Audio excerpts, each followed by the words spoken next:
അയ്യപ്പ ഭക്തരുടെ മനസ്സ് നിറച്ച അനവധി പാട്ടുകളുണ്ട്. ഭക്തിസാന്ദ്രമായ അത്തരം പാട്ടുകളുടെ സഞ്ചാരമാണ് ശരണവഴിയുടെ ഈ അധ്യായത്തിലും നമ്മളോടൊപ്പം ചേരുന്നു നമ്മുടെ പ്രിയ ഗായകൻ അനൂപ് ശങ്കർ.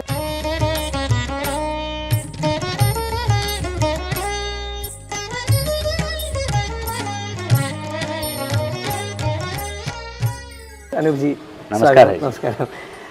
പാട്ടുകൾ നമുക്ക് ഒരുക്കി തന്ന സമ്മാനിച്ച പ്രതിഭാധനരായിട്ടുള്ള പ്രഗത്ഭരായിട്ടുള്ള ഗാനരചയിതാക്കൾ, സംഗീത സംവിധായകർ, ഗായകർ പലരും ഉണ്ട്.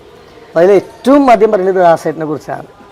ദാസേട്ടൻ പാടിയ അയ്യപ്പ ഭക്തി ഗാനങ്ങൾ എത്ര വർഷം മുമ്പ് ഇറങ്ങിയോ അന്നും ഇന്നും ഇനിയെന്നും നിത്യനൂതനമായി തുടങ്ങുന്നതാണ്.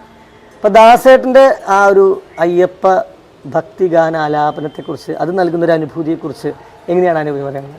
തീർച്ചയായിട്ടും നമ്മുടെ ഒരു നൊസ്റ്റാൾജിയ അല്ലെങ്കിൽ നമ്മുടെ ഒരു ഭക്തി അല്ലെങ്കിൽ അയ്യപ്പനുമായിട്ടുള്ള ബന്ധം ഊട്ടിയുറപ്പിക്കുന്ന ഏറ്റവും പ്രധാനപ്പെട്ട ഘടകമാണ് ദാസേട്ടൻ. ദാസേട്ടൻ ഇല്ലാത്തൊരു മണ്ഡലക്കാലവും ഇല്ല, ദാസേട്ടൻ്റെ പാട്ട് കേൾക്കാത്തൊരു അയ്യപ്പ വിശ്വാസിയും ഇല്ല, അത് വേറെ കാര്യം. പക്ഷെ അദ്ദേഹം നമുക്ക് പകർന്നു തന്നിട്ടുള്ള, ഞാനൊരു സിംഗറുടെ പെർസ്പെക്റ്റീവിൽ പറയാം, അദ്ദേഹം പകർന്നു തരുന്ന ഇമോഷൻസ്. ഇപ്പോൾ നമുക്ക് രണ്ട് എക്സ്ട്രീംസ് പറഞ്ഞാൽ, ഇപ്പോൾ എല്ലാ ദുഃഖവും തീർത്തു തരൂ എൻ്റെ ശബരിവാസ എന്ന് പാടുമ്പോൾ ഭഗവാനോടുള്ളൊരു കേണപേക്ഷിക്കൽ, അതിൻ്റെ ഭാവം നമുക്ക് തരുന്നു. പിന്നെ ഞാൻ എപ്പോഴും